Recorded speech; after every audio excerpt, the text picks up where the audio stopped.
칠흑같이 어두운 밤, 한양 남산 기슭의 허름한 기생집 연화루에서 한 여인의 비명이 터져 나왔습니다. 도련님, 눈을 떠보세요. 24 기생 연화는 피를 토하며 쓰러진 양반 선비의 맥을 짚으며 온몸을 떨고 있었지요. 선비의 입술은 새파랗게 질려 있었고 손끝은 얼음장처럼 차가웠습니다. 누군가 독을 탄 것이 분명했습니다. 연하는 떨리는 손으로 품속에서 은침을 꺼냈습니다. 3년 전 어느 의녀에게 받은 이 침은 생사의 기로에서 단 한 번만 쓸 수 있는 보물이었지요. 선비의 얼굴을 내려다보던 연하의 눈에서 뜨거운 눈물이 뚝뚝 떨어졌습니다. 이 남자는 3년 전 자신을 버린 정혼자였습니다. 복수할 기회가 왔건만 연하의 손은 그의 차가운 손을 꼭 쥐고 있었습니다. 안녕하세요. 야담 임혜창에 오신 걸 환영합니다. 영상 시작하기 전에 구독과 좋아요로 여러분의 사랑을 부탁드립니다. 이안, 당신이 미운 게 아니었나 봅니다. 연하는 침을 선비의 명문혈에 깊숙이 찔러 넣었습니다. 순간 촛불이 꺼지며 어둠이 두 사람을 집어삼켰습니다. 과연 3년 전에 두 사람에게는 어떤 인연이 있었던 걸까요? 진짜 이야기는 3년 전 그 운명의 여름밤부터 시작됩니다. 3년 전 여름 한양 북촌에는 김진사 댁의 무남동녀 연하가 살고 있었습니다. 연하는 18꽃다운 나이에 이미 한양 안에서 소문난 규수였지요. 달빛처럼 고운 얼굴에 매화 같은 기품을 지녔으며 시와 글에도 능했습니다. 무엇보다 연하에게는 어릴 적부터 정해진 혼처가 있었으니 바로 남산 아래 명문가의 차남 이안이었습니다. 두 집안은 대대로 우위를 나눈 사이였고 연하와 이안은 어릴 적부터 정이 깊었지요. 이안은 선비의 풍물을 지녔으면서도 마음씨가 따뜻하여 연하는 그와의 혼례를 손꼽아 기다렸습니다. 연하야, 혼례를 올리거든 너에게 가장 아름다운 연꽃 비녀를 선물하마. 이안은 약속했고 연하는 볼을 붉히며 고개를 끄덕였습니다. 두 사람의 미래는 봄날의 복사꽃처럼 화사하게 펼쳐질 것만 같았지요. 그런데 혼례를 불과 석 달 앞둔 어느 날 청천벽력 같은 소식이 전해졌습니다. 김진사가 영모에 연루되어 옥사했다는 것이었습니다. 하루아침에 연하의 집안은 몰락했고 집안의 재산은 모두 몰수당했지요. 연하는 군졸들에게 끌려가며 이안의 이름을 목 놓아 불렀습니다. 이안 도련님, 저를 구해주세요. 도련님. 분명 이안 도련님이 달려와 자신을 구해줄 거라 믿었습니다. 두 사람은 백년가약을 약속한 사이가 아니었습니까? 하지만 이안은 끝내 나타나지 않았습니다. 대신 그의 형 이준이 차가운 표정으로 나타나 말했습니다. 역적의 딸과 혼인할 집안은 이 세상에 없느니라. 우리 집안의 이름에 먹칠하기 전에 조용히 사라져라. 동생 이안은 이미 다른 교수와 혼담을 진행 중이니 헛된 기대는 접어라. 연하는 그 말에 정신이 아득해졌습니다. 이안이 자신을 버렸다는 사실이 믿기지 않았지요. 하지만 현실은 냉혹했습니다. 연하는 그 길로 관아에 팔려갔고 다시 기생집으로 팔려 내려가며 연하루의 기생이 되었습니다.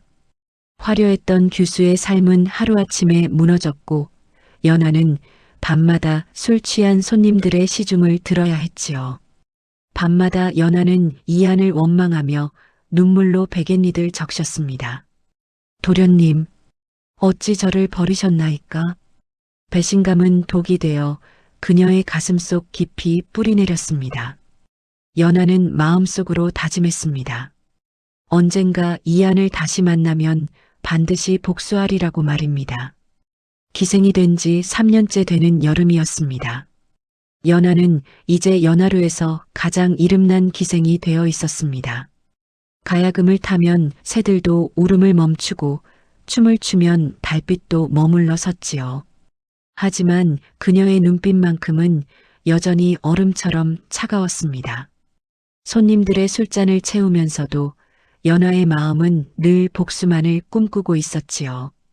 이안의 얼굴을 떠올릴 때마다 가슴속에서는 분노의 불길이 타올랐습니다. 그러던 어느 날 밤 연하루에 낯익은 뒷모습을 한 선비가 찾아왔습니다. 가슴이 철렁 내려앉았습니다. 이안이었습니다. 3년 만에 마주한 정혼자의 모습은 초췌하기 그지없었지요. 한때 잘생긴 용모를 자랑하던 선비는 수척하게 마른 얼굴에 다크서클이, 아니, 눈밑이 시커멓게 그을린 채 술잔을 비우고 있었습니다. 이안은 연하를 알아보지 못했습니다. 화려한 기생의 모습 뒤에 숨은 옛 정혼녀를 찾아낼 리 없었지요. 연하는 복수할 기회가 왔다고 생각하며 차갑게 웃었습니다.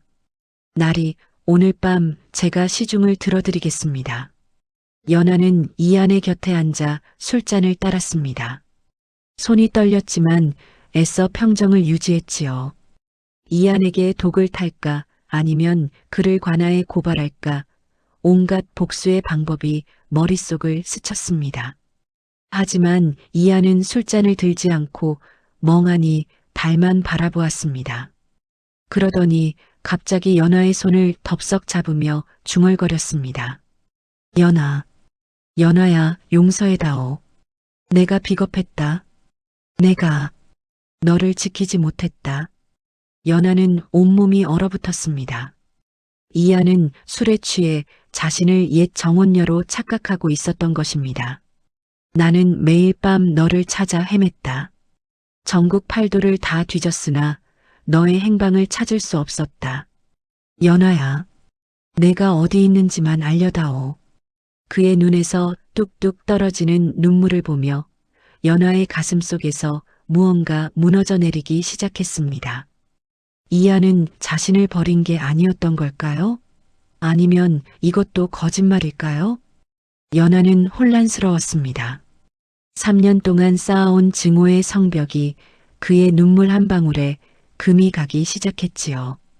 그날 밤 연하는 이안을 방에 눕히고 조용히 그의 얼굴을 바라보았습니다. 한때 자신의 전부였던 이 남자가 지금은 너무나도 초라해 보였습니다. 그날 이후 이안은 매일 밤 연하루를 찾았습니다. 연하는 정체를 숨긴 채 이안을 관찰했지요. 그는 3년 전 그날의 진실을 술에 취할 때마다 토해냈습니다. 형님 이준이 모든 것을 꾸민 것이었소. 김진사는 무고했소. 하지만 나는 겁쟁이였소. 아버지의 명을 거역하지 못하고 연하를 지키지 못했소. 이안은 떨리는 목소리로 계속 말했습니다.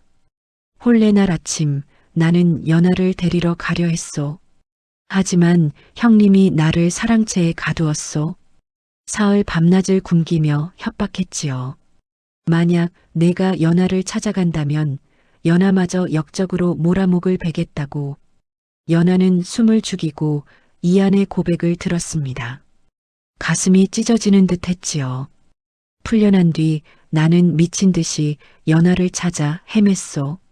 관아, 기생집, 노비시장, 갈 수 있는 곳은 모두 뒤졌소. 하지만 연하는 마치 하늘로 사라진 듯 흔적도 없었소. 이안의 손등에는 칼자국과 상처투성이었습니다. 연하를 찾아다니며 수없이 위험한 곳을 헤맸던 흔적이었지요.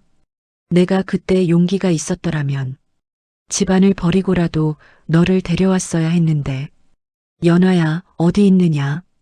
이안의 고백을 들으며 연하의 마음은 갈기갈기 찢어졌습니다. 미워해야 할 사람이 사실은 자신을 그리워하며 병들어가고 있었던 것입니다. 어느 날 밤 이안이 심하게 알아눕자 연하는 몰래 의원을 불러 그를 치료했습니다. 3년 전 목숨을 구해준 그 의녀에게 배운 침술로 이안의 혀를 풀어주었지요. 누가 나를 돌봐주는 것이오? 희미하게 정신을 차린 이안이 물었습니다. 연하는 얼굴을 가리며 대답했습니다. 그냥 지나가는 의원일 뿐입니다. 날이. 하지만 이하는 연하의 손을 붙잡았습니다. 이 손, 이 따뜻한 손길이 낯설지 않소. 마치 연하의 손길 같소. 연하는 황급히 손을 빼며 방을 나왔습니다. 가슴이 터질 것만 같았지요. 회복한 이하는 연하를 똑바로 바라보며 물었습니다. 낭자, 혹시 연하라는 이름을 가진 여인을 아시오? 북촌 김진사댁 규수였는데. 연하는 고개를 저었습니다. 모릅니다, 날이. 그런 이름은 처음 듣습니다. 그렇소. 역시 허망한 기대였소. 이하는 쓸쓸히 웃으며 다시 술잔을 들었습니다. 하지만 그날 밤 연하로 뒤뜰에서 두 사람은 달빛 아래 우연히 마주쳤습니다. 이하는 울고 있는 연하를 발견하고 다가왔지요. 낭자, 왜 우시오? 그냥 옛일이 생각나서요. 이하는 조용히 연하의 곁에 앉았습니다. 나도 옛일이 생각나서 매일 이곳에 오는 것이요. 잃어버린 사람을 찾을 수 없으니 술과 노래로 위안을 삼으려 하나 마음은 더욱 공허하기만 하오. 두 사람은 그렇게 나란히 앉아 달을 바라보았습니다. 처음으로 연하의 얼어붙은 가슴에 따뜻한 무언가가 스며들기 시작했지요. 두 사람의 관계가 조금씩 깊어지던 어느 날 연하루에 불청객이 찾아왔습니다. 이한의 형 이준이었습니다. 이준은 냉소적인 미소를 지으며 연하를 노려보았지요. 역적의 딸 주제에 감히 우리 집안 사람을 유혹하다니. 내 정체를 아는 것은 나뿐이 아니다. 관아에도 이미 첩자를 심어두었다. 연하는 온몸이 얼어붙었습니다. 어떻게 자신의 정체를 알아낸 것일까요? 이준은 비릿하게 웃으며 말을 이었습니다. 3년 전 내가 기생집으로 팔려가는 것을 내가 직접 주선했느니라. 혹시라도 동생 이한이 너를 찾을까봐 일부러 먼 곳으로 보냈지. 그런데 운명의 장난인지 내가 다시 한양으로 돌아왔구나. 왜 이러시는 겁니까?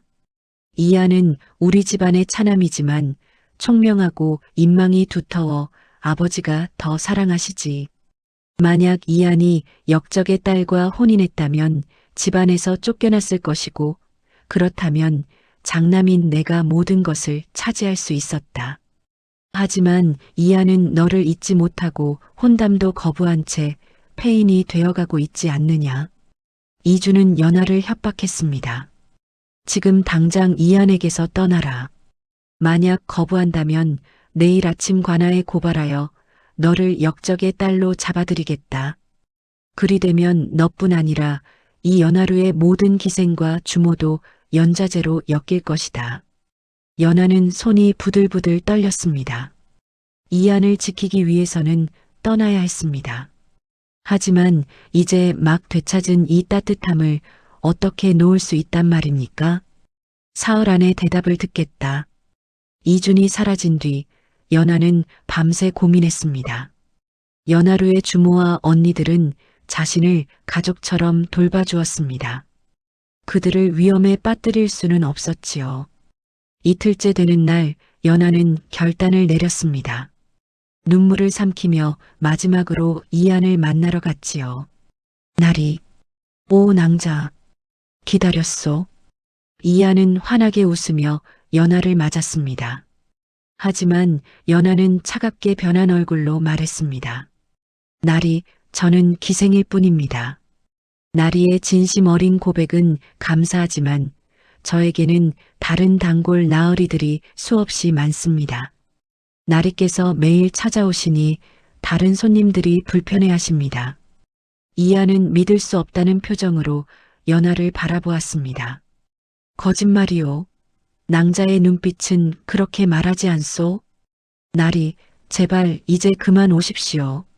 저는 나리 같은 선비가 아니라 돈 많은 노른자위 양반을 원합니다.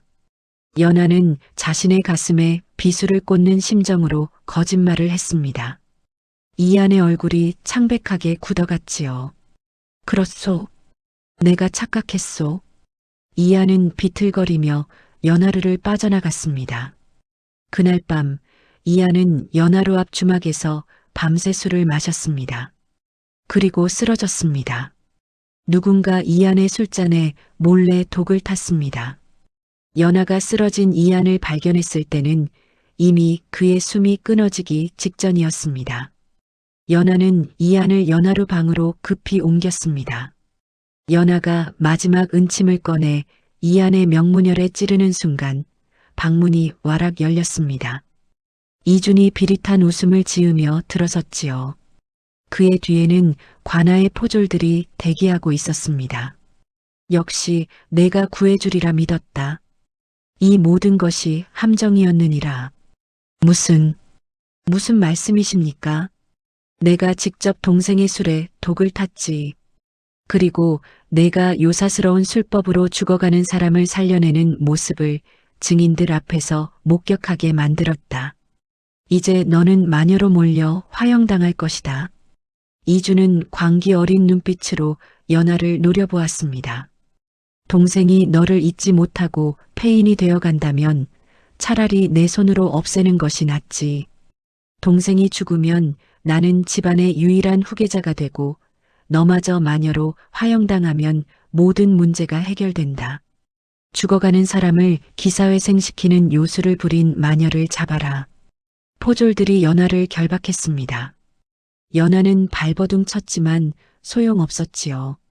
하지만 신기하게도 이한의 얼굴에는 조금씩 붉은 기운이 돌아오기 시작했습니다. 은침의 효험이 나타나고 있었던 것입니다. 형님, 무슨 짓을? 이한이 가늘게 눈을 떴습니다. 하지만 몸을 가누지 못하고 다시 쓰러졌지요. 이주는 씁쓸하게 웃었습니다. 동생아, 미안하다. 하지만 이것이 우리 집안을 위한 길이다. 연하는 결박당한 채 끌려나갔습니다. 하지만 그녀의 눈빛은 오히려 평온했습니다. 사랑하는 사람의 목숨을 구했다는 사실만으로 충분했지요. 나리, 부디 건강하게 사십시오. 이 못난 기생을 잊으시고. 사흘 뒤 이하는 정신을 차렸습니다. 몸은 회복되었으나 마음은 갈기갈기 찢어진 것 같았지요. 연하 낭자는 어디 갔소? 기생집 아낙네들은 떨리는 목소리로 사실을 털어놓았습니다. 연하가 마녀로 몰려 형장으로 끌려갔다는 것을, 그리고 연하의 진짜 정체가 바로 이한의 옛 정혼녀였다는 것을 말입니다. 뭐라고? 연하가 내 연하였단 말이오. 이한은 미친 듯이 관아로 달려갔습니다. 하지만 이주는 이미 아버지를 설득해 연하의 사형 집행 명령을 받아낸 상태였습니다. 형님, 어찌 이럴 수가 있습니까? 동생아, 이것은 모두 집안을 위한 일이다. 역적의 딸은 죽어 마땅하다. 역적이 아니오. 연하의 아버지 김진사는 무고하오. 하지만 이한의 외침은 받아들여지지 않았습니다. 이한은 형장으로 달려갔습니다. 연하의 목에 칼날이 내려오기 직전이었습니다. 형장으로 끌려가는 연하의 목에 칼날이 내려오려는 바로 그 순간 한 무리의 광군이 말을 타고 들이닥쳤습니다. 왕명이다. 형 집행을 즉시 중지하라. 놀랍게도 왕명을 가져온 사람은 3년 전 연하에게 은침을 주었던 그 의녀였습니다. 그녀는 내의원의 수의녀로 궁중의 모든 의료를 총괄하는 최고의 의원이었지요. 수의녀 마마, 무슨 일로 이곳에? 수의녀는 차가운 목소리로 말했습니다. 김진사의 영모 사건을 재조사한 결과 모든 증거가 조작되었음이 밝혀졌습니다. 김진사는 무고한 충신이었으며 진짜 역적은 따로 있었습니다. 수의녀가 제시한 증거들은 놀라웠습니다. 이준이 권력을 차지하기 위해 김진사를 모함했다는 증거, 거짓 증인들에게 돈을 준 증거, 그리고 동생 이한의 혼처마저 파탄낸 모든 음모가 낱낱이 드러났습니다. 이준을 당장 잡아들이라. 이준은 그 자리에서 결박당했습니다. 아니요. 이것은 모함이요. 나는. 하지만 증거는 명백했습니다. 이주는 끌려가며 발버둥 쳤지만 소용없었지요. 이하는 연화에게 달려가 그녀의 손을 꼭 잡았습니다. 연화, 용서해다오. 이제야 모든 진실을 알았소. 내가 3년 동안 얼마나 고통받았을지. 나는 내 곁을 지키지 못한 죄인이요. 연하는 눈물을 흘리며 고개를 끄덕였습니다. 도련님, 아니, 이한 서방님. 저도 서방님을 오해했습니다. 미안합니다. 두 사람은 형장 한가운데서 부둥켜 안고 울었습니다. 3년 동안 쌓인 오해와 고통이 눈물과 함께 흘러내렸지요. 수인녀는 두 사람을 바라보며 미소 지었습니다. 연하야, 내가 은침을 올바르게 사용했구나. 생명을 살리고 사랑을 지킨 것이야말로 가장 고귀한 선택이었다.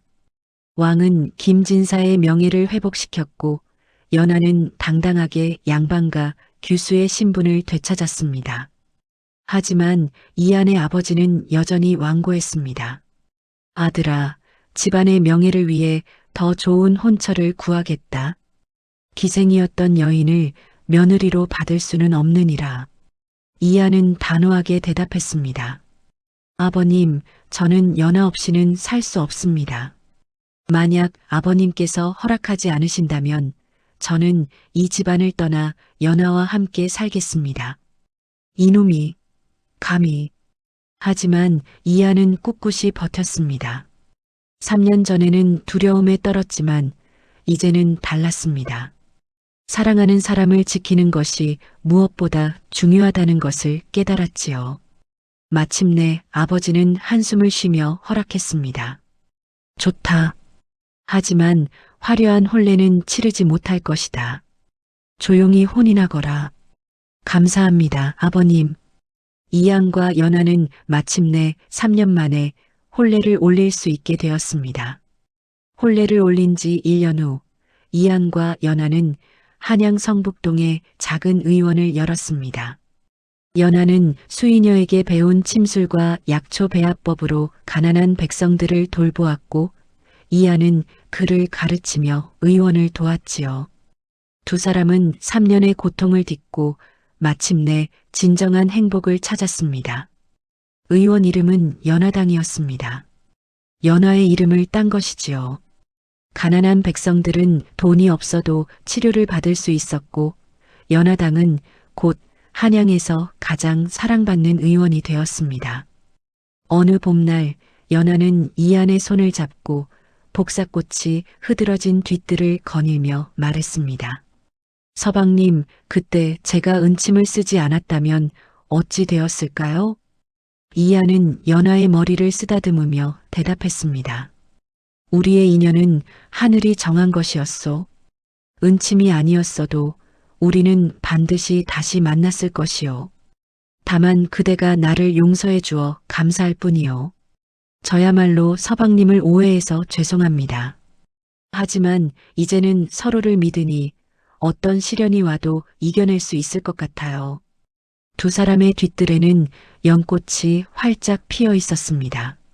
3년 전 이한이 약속했던 연꽃 비녀는 이제 연하의 머리를 장식하고 있었지요.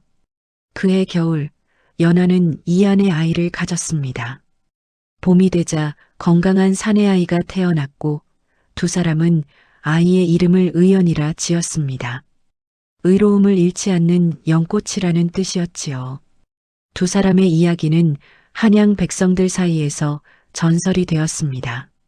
진실은 언젠가 반드시 밝혀지며 진심은 시간이 지나도 변하지 않는다는 교훈을 남기며 말입니다. 연하당은 대대손손 이어져 내려갔고 가난한 백성들을 위한 의원으로 오늘날까지 그 정신이 전해진다고 하지요. 옛말에 이런 말이 있습니다. 하늘은 스스로 돕는 자를 돕는다. 연하가 복수 대신 사랑을 선택했기에 하늘도 그녀에게 행복을 돌려준 것이 아니겠습니까? 여러분의 가슴 속에도 누군가를 향한 진심이 있다면 언젠가 반드시 빛을 발할 것입니다. 미움과 복수보다는 용서와 사랑을 선택하십시오. 그것이 여러분을 진정으로 자유롭게 할 것입니다. 다음 영상을 빠르게 만나보시려면 좋아요와 구독을 눌러주세요. 그럼 더 재미있는 영상으로 찾아뵙겠습니다. 모두 행복한 하루 보내세요.